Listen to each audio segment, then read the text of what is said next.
Toute l'année, je fréquente la synagogue du quartier, mais pour les grandes fêtes, je suis obligé de retourner aux sources dans ma syna. Ashkénaze ou séfarade, djerbien ou alsacien, à l'approche de Rosh Hashanah et de Yom Kippour, au moment donc où l'on revient à l'origine du monde, nous sommes tous pris par un besoin impérieux de renouer avec notre monde d'origine, avec une liturgie à laquelle nous nous identifions. Mais à quoi tiennent ces différences de rites ? Et s'il y a un seul peuple juif, pourquoi tant de nuances entre la prière des uns et des autres ?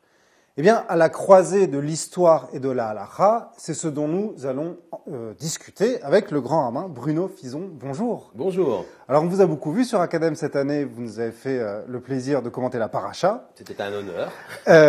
Vous êtes grand rabbin de Metz et de la Moselle, vétérinaire de formation, spécialiste des questions liées à l'abattage rituel et des menaces qui pèsent sur cette pratique. Vous êtes régulièrement interrogé sur ce sujet, y compris sur Academ. Aujourd'hui, on va parler de tout à fait autre chose. Le noussach, le rite. Est-ce que vous pouvez d'abord nous dire qu'est-ce que ça désigne ce mot de noussach ? Alors le mot noussach en hébreu signifie le texte. On pourrait également dire une version. Donc on parle de texte ashkénaze ou de texte séfarade selon l'origine d'où viennent les juifs. Ashkénaze, ce sont grosso modo les terres chrétiennes, les juifs originaires des terres chrétiennes. Séfarade, ce sont les terres d'islam, les juifs originaires des terres d'islam. Le mot ashkénaze veut dire Allemagne en hébreu et le mot séfarade veut dire Espagne. Évidemment, c'est beaucoup plus complexe que cela, mais c'est intéressant parce que lorsqu'on parle de noussach, on se borne simplement au texte de base de la prière, de la tefila. On ne va pas dans les règles, les dynimes, la façon, de respecter les règles de la cacheroute ou du Shabbat, où il y a aussi des nuances. C'est pas de cela dont il s'agit. Il s'agit bien du texte de la liturgie, du texte de la prière. Alors concrètement, ça veut dire qu'il y a quand même une trame commune, les textes fondamentaux, le schéma Israël, la Hamida, il y a quand même des nuances même dans la Hamida, même dans les prières les plus importantes. Absolument. Il y a des nuances dans les mots même de la prière. Il y a des nuances. Alors, il faut revenir aux sources. Alors, évidemment, la tradition dit que les patriarches, Abraham, Yitzhak et Jacob, donc, ont inventé les 3 prières du matin, de l'après-midi et du soir, mais bon, ils n'avaient pas du tout le même texte qu'aujourd'hui. Ils ont inventé le principe. Le principe de la prière.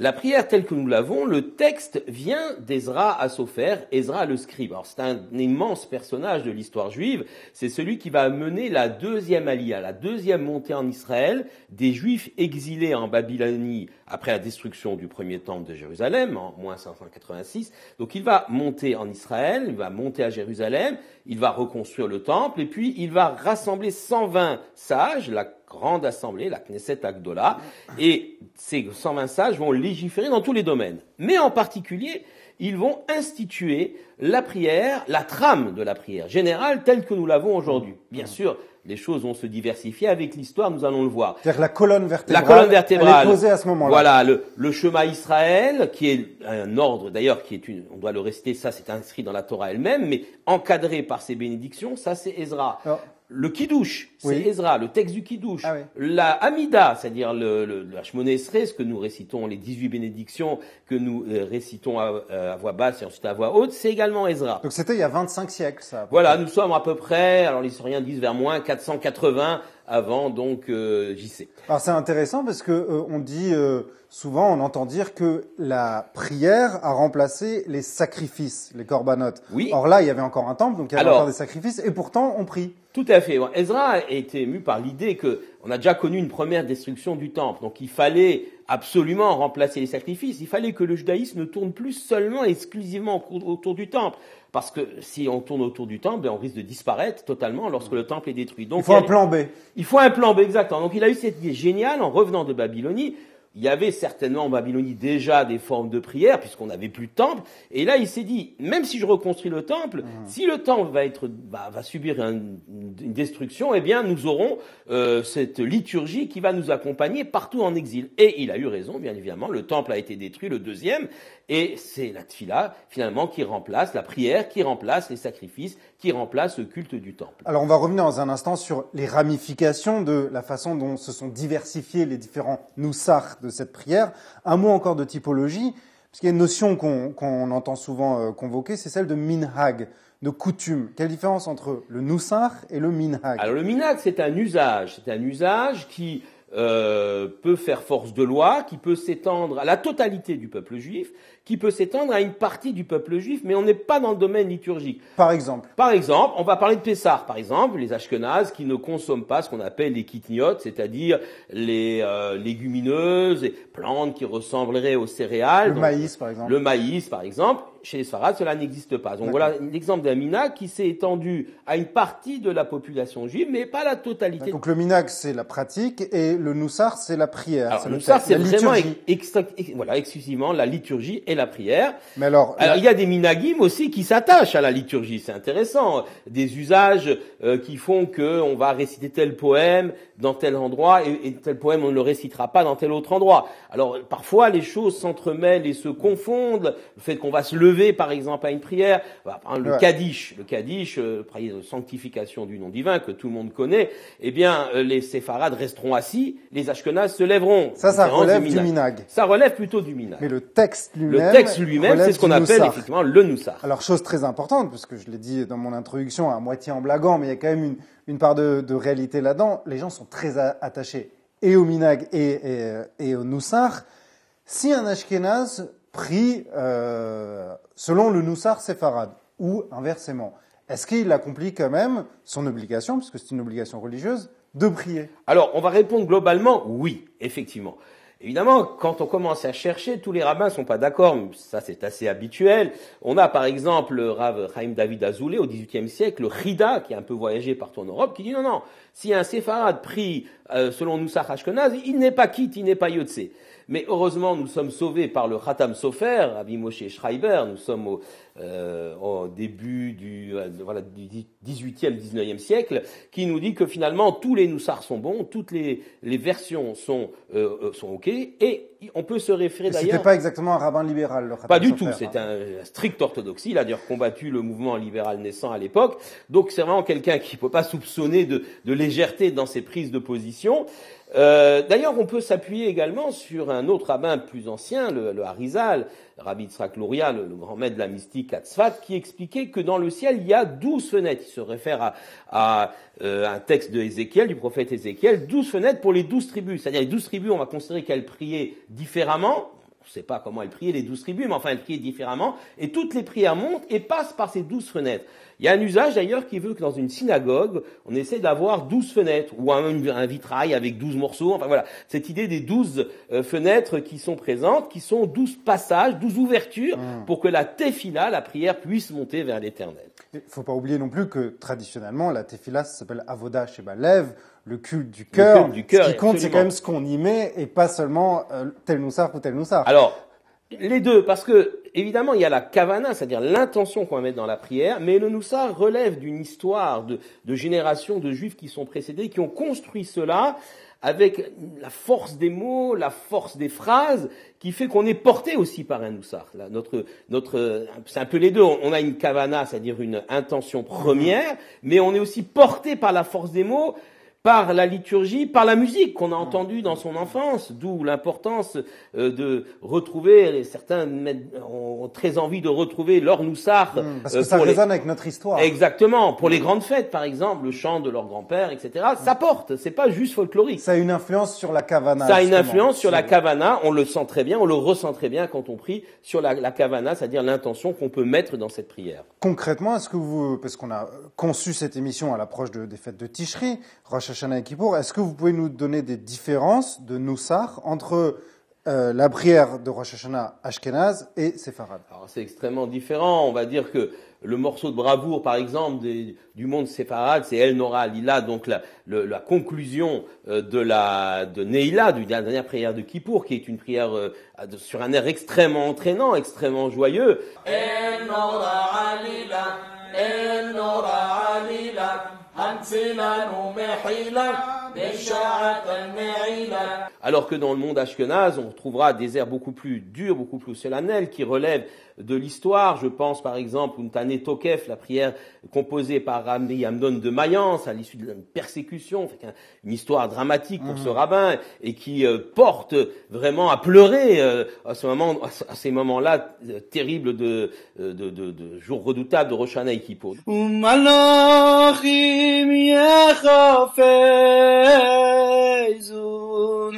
וחילו עדי חזון ויאמרו הנה יום הדין.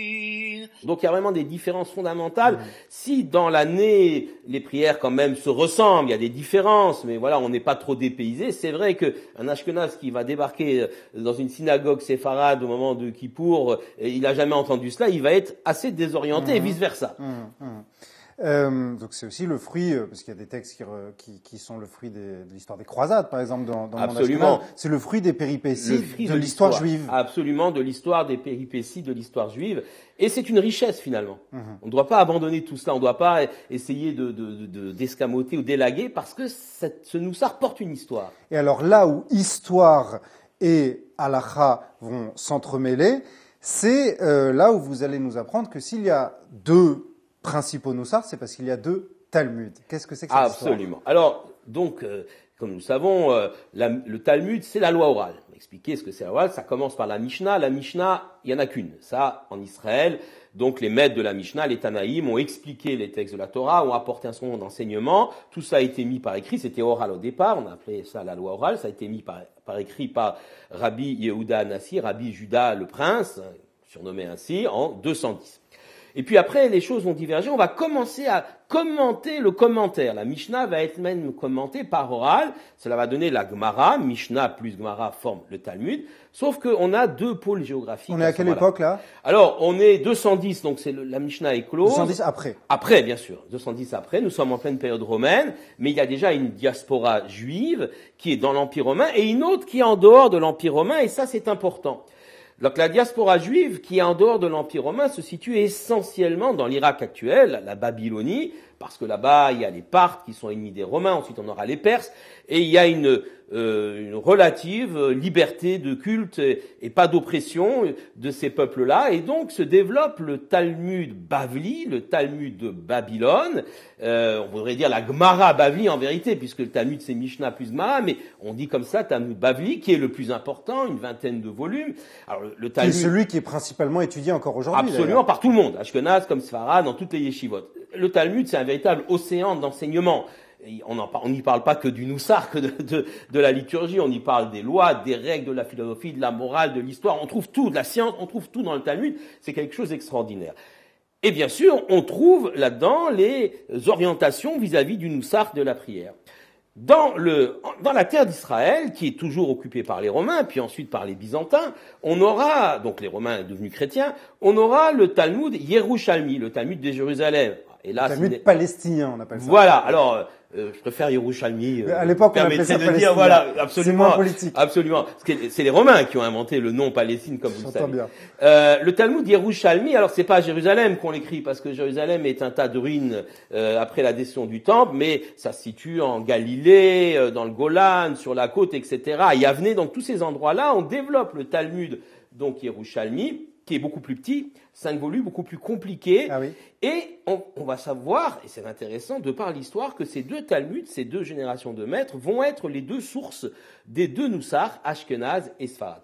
C'est très simple, si on commence par le Noussar séfarade, donc le Talmud de Bavli va durer jusqu'au 5e siècle, et puis ça va être suivi sans interruption par ce qu'on appelle les maîtres Savoraïm et puis les maîtres Géonim, donc tous ces noms de ces grands rabbins vont Saadia Gaon, par exemple, qui est en Irak. Un très grand maître. Et puis les maîtres de la Tunisie ensuite, qui vont prendre le relais, Rav Nissim Gaon, et tous ces maîtres-là, eh bien, vont développer le Noussar séfarade, séfarade veut dire Espagne, parce que, évidemment, ces terres ne forment qu'une seule entité, surtout après la conquête musulmane. Donc, depuis l'Espagne jusqu'à l'Irak et même la Perse, on a une sorte de continuité territoriale, ce qui explique que le Noussar venant du Talmud Bavli va se développer dans toutes ces régions-là. Alors, on comprend en creux de ce que vous dites que dans le monde ashkénaze, on a suivi le Talmud Yerushalmi, mais là, on comprend pas très bien, parce que les plus grands maîtres ashkénazes, Rashi en premier lieu, sont des commentateurs et donc des lecteurs du Talmud de Babylone. Alors, pourquoi, concernant le Noussar, ils ont suivi le Talmud Yerushalmi? Parce que c'est deux choses différentes. En ce qui concerne l'enseignement, la Torah, le développement de la halakha, tout le monde se base sur le Talmud Bavli. Il n'y a pas de problème, il y a une sorte d'unanimité par rapport à cela. Il est primordial par rapport au Talmud Yerushalmi. Mais dans le Noussar, c'est un peu différent. C'est ça qui était intéressant. Et là, on a une continuité territoriale dans l'Empire romain, de la terre d'Israël vers l'Italie. On peut dire que l'ancêtre du Noussar Ashkenaz, c'est le Noussar Italki, c'est un Noussar qui est resté d'ailleurs dans son jus, si on peut dire, si on va à Rome, c'est une liturgie tout à fait particulière qui ressemble à la liturgie ashkénaze, mais qui n'est pas la liturgie ashkénaze. Et puis de l'Italie vont monter un certain nombre de rabbins, le plus célèbre est le fameux Kalonimus ben Moshe, d'autres disent c'est Kalonimus ben Yitzhak. Kalonimus, ça veut dire Shem Tov, bon renom en grec, et il monte depuis sa ville natale de Lucques, en Italie, vers la vallée du Rhin, et ils vont fonder. C'est le premier ashkénaze. Le premier ashkénaze, Kalonimus, tout le monde pense que c'est un nom ashkénaze, comme ça, yiddish, pas du tout. Kalonimus, c'est un nom grec. Mais il va fonder, donc, les premières académies talmudiques, les premières yeshivot, à Speyer en Allemagne, à Mainz, et à Worms ensuite, qui vont être les grandes académies talmudiques du Moyen-Âge, là où il va y avoir Rabbeinu Gershon, le Lumière de l'exil, et puis Rashi ira étudier là-bas, etc. C'est le creuset de la Torah ashkénaze. C'est le creuset de la Torah ashkénaze, c'est vraiment la vallée du Rhin, cet endroit-là.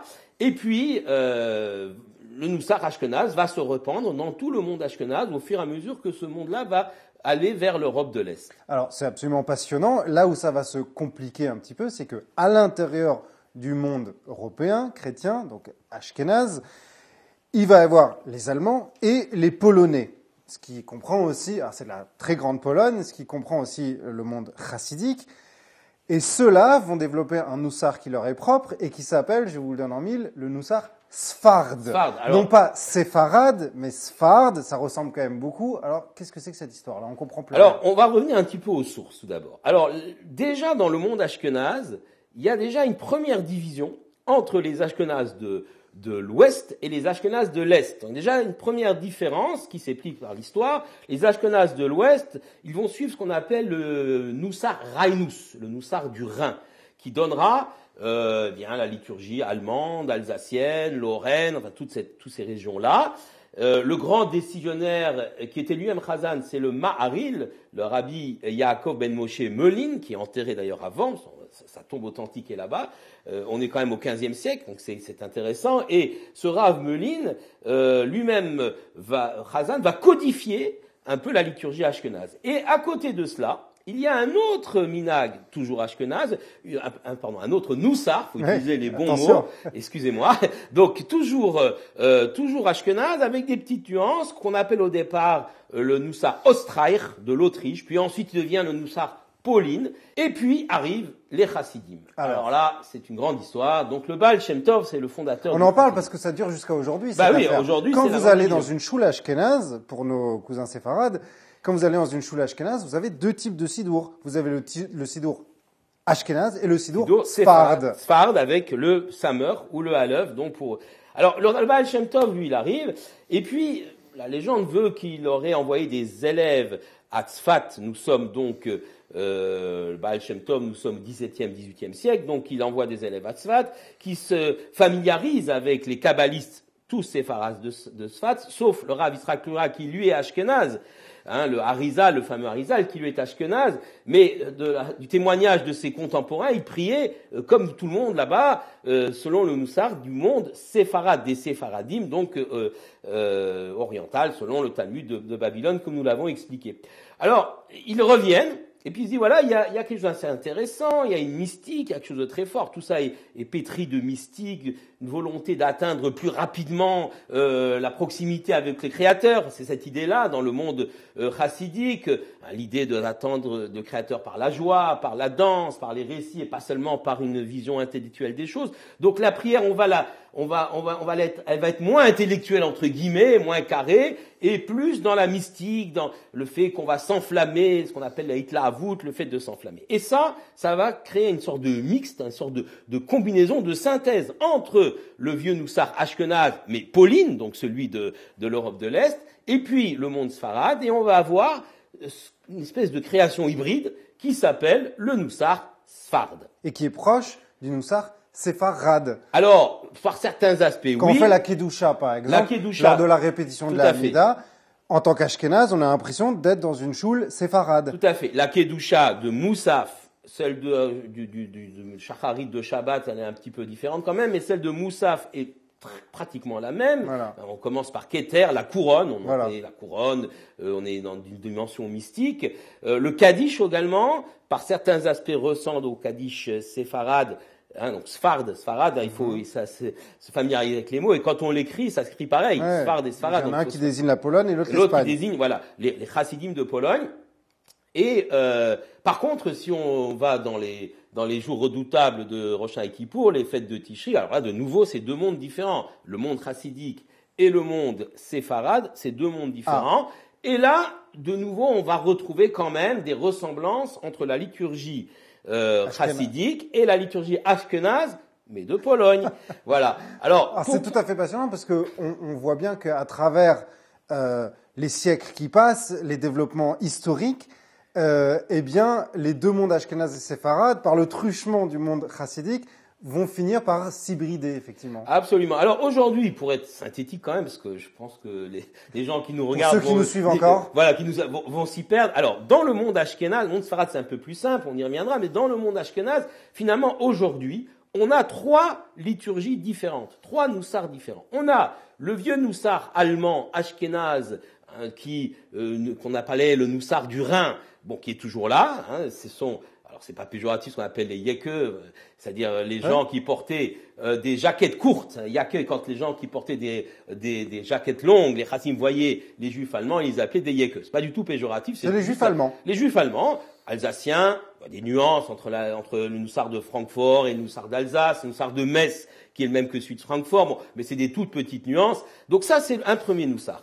Un deuxième noussar, qui est le noussar ashkénaz de Pologne, qui est devenu d'ailleurs maintenant le noussar litaï, lituanien, parce que c'était la poche de résistance à l'expansion du chassidisme, le Gaon de Vilna. Donc c'est vraiment de cette région-là que la chassidisme a peu pénétré, un peu mais peu pénétré, puisqu'il y a eu une immense polémique, on n'a peut-être pas trop le temps d'en parler, mais une immense polémique à ce moment-là. Il a combattu le noussar sfard. Le Gaon de Vilna a combattu le chassidisme, il a combattu le noussar sfard, il a envoyé 3 chérem, à 3 dates différentes, pour excommunier véritablement, mettre en tout cas en quarantaine les chassidim, et essayer d'expurger ce noussar nouveau qui est arrivé. Ça, c'est le noussar litaï, donc de Pauline devenue litaï. Et le troisième, celui des chassidim, noussar sfard. Et alors pour être complet, il faut aussi préciser que dans le monde séfarade également, il y a une distinction entre Est et Ouest. Oui, tout à fait. Au niveau géographique, ça se comprend. Bien qu'il y ait une entité d'islam de l'Est en Ouest, il y a quand même une différence entre l'Ouest, le noussar séfarade ou des séfaradim, donc espagnol, effectivement, l'Espagne étant le fer de lance du judaïsme de l'époque, donc nous sommes avant l'expulsion d'Espagne en 1492, avec d'abord le noussar aragonais, castillan, puis un mélange des deux. Et ce noussar va se développer partout où les Juifs d'Espagne vont atterrir après leur expulsion, c'est-à-dire essentiellement en Afrique du Nord, mais aussi dans les Balkans, en Turquie. Ils vont amener cela et ils vont d'ailleurs imposer leur noussar qui va prendre le dessus souvent sur les noussars locaux, à l'exception de quelques endroits bien particuliers comme la Grèce où il y a encore un noussar appelé Romaniot, des endroits très très très précis. Et puis aussi, quand ils vont partir à Amsterdam ou à Hambourg, les comités sfarades, ou même en Amérique du Nord.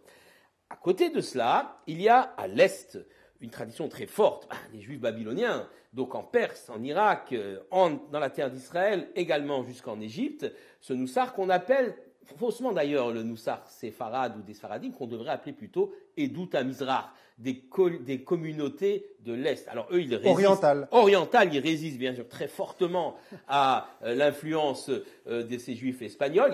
Il y en a peu qui vont jusqu'à là-bas. On pense notamment aux communautés juives de Syrie, le Minag d'Alep, les Halavim, ce qu'on appelle les Halavim, les Irakiens ou les juifs perses. Et puis aujourd'hui, au niveau du Noussar, il y a une tendance à la généralisation puisque le Rav Ovadia Yosef, grand maître qui lui venait d'Irak, a un peu écrasé tout le monde et s'est imposé. Et on a une tendance à avoir une unification de ce Noussar avec quand même les différences des uns et des autres. Alors c'est vraiment intéressant parce que les empires passent et disparaissent et au final, ce sont les Juifs qui gardent les traces, qui sont porteurs de cette sédimentation historique Absolument. Séculaire.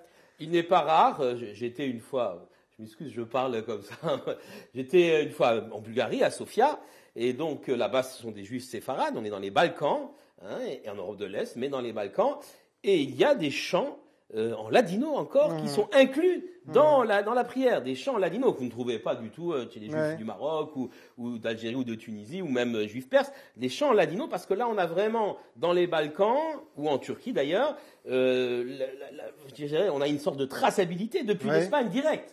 Et voilà, et on a retrouvé je veux dire, au-delà de l'histoire juive, ce que je veux dire c'est que les juifs, plus personne ne se souvient des Omeyyades ou de l'Empire byzantin. Absolument. Je parle des empires des nations, et ce sont les Juifs qui portent la mémoire. Qui portent la mémoire, qui portent cette histoire des grands empires qui sont levés, qui se sont effondrés. Absolument. C'est joli. Alors, Rabbin Fison, aujourd'hui, on vit dans un monde un. Les Juifs ashkénazes ou séfarades vivent sur les mêmes territoires, principalement Israël, Amérique et Europe de l'Ouest. Toutes ces histoires de Noussar, ça relève un peu de l'histoire. On se réfère au même Talmud. Est-ce qu'il ne serait pas envisageable de faire un Noussar unique aujourd'hui ? Alors, il y a eu des tentatives. D'abord, il faut savoir que tout de même, le fait de conserver ces Noussars, c'est important. Enfin, c'est ma vision des choses. Je pense que c'est important. Cela relève de la diversité du peuple juif. Et surtout, ces porteurs, nous l'avons expliqué, d'une histoire extrêmement riche. Donc, il serait dommage d'amputer tout cela et on perdrait une part de notre, je vais dire, pas seulement, de notre patrimoine spirituel. Donc, je suis très méfiant par rapport à cela. Alors, le Rav Shlomo Goren, grand rabbin d'Israël et d'abord grand rabbin de Tsahal, a fait une tentative de l'armée d'Israël, bien sûr, et on peut le comprendre pour que dans l'armée il n'y ait pas une cacophonie et que quand on prie selon le même Noussar. Et donc il a fait une espèce de mix entre Ashkenaz et Sfarad, mais il est assez malin. Il a utilisé le Noussar Sfard. Il dit voilà, ça c'est la synthèse, donc ça n'a pas été accepté par tout le monde, mais il y a un sidour dans l'armée israélienne qui est unique, et ça, peut-être que c'est intéressant par rapport à ce corps, à cette armée qui... c'est le projet du sionisme Voilà, aussi, c'est le projet du sionisme. D'unifier le peuple juif sur un seul territoire. Absolument. C'est dans la suite logique. Mais je pense que l'unifier, c'est très bien. Il ne faut pas que les Noussars nous séparent, mais il faut également accepter qu'il y ait un pluralisme, une diversité dans le peuple juif, dans ce domaine comme dans d'autres d'ailleurs, parce que c'est cela qui fait notre force. Et ça, il faut bien le comprendre. Alors vous, Rabbin Fison, un dernier mot, vous êtes grand rabbin de Metz. Est-ce qu'il y a un Noussar messin qui vous tient à cœur ? Alors, il y a à Metz 3 synagogues. On a les Séfaradim, on a le Noussar polonais Sfard et le vieux Noussar Ashkenaz, le Noussar du Rhin, qui est également celui de Metz, avec des spécificités à Metz, puisqu'à Metz, il y a une bénédiction particulière. À Metz, on ajoute dans les sidours du Noussar Ashkenaz, c'est bien écrit, on fait la bénédiction, béni sois-tu éternel notre Dieu, roi de l'univers, qui relève ceux qui sont tombés. Magbia Shefalim, parce que Metz a subi plusieurs destructions, la communauté juive a subi plusieurs attaques au moment des croisades, et elle s'est à chaque fois relevée. Et donc les rabbins ont écrit cette bénédiction spécifiquement pour la ville de Metz. Merci beaucoup, Rabbin Fison. On espère vous retrouver sur Academ avec grand plaisir. Et voilà, s'il y a un message effectivement qu'on peut faire passer avant ces fêtes, il est important évidemment d'abord d'aller à la synagogue de prier. Le Noussar, c'est important, c'est notre patrimoine, c'est nos racines, mais le Noussar doit être gardé, mais attention, ça doit être un facteur d'union dans le pluralisme et non pas de division. Et quel que soit votre Noussar, Shana Tova, Shana Tova, Agit Yoa, Agit, Gezin Tuar, dit-on, dans nos régions. Et Shana Tova Ometuka, une bonne inscription pour 5783. Merci et à bientôt pour de nouvelles émissions.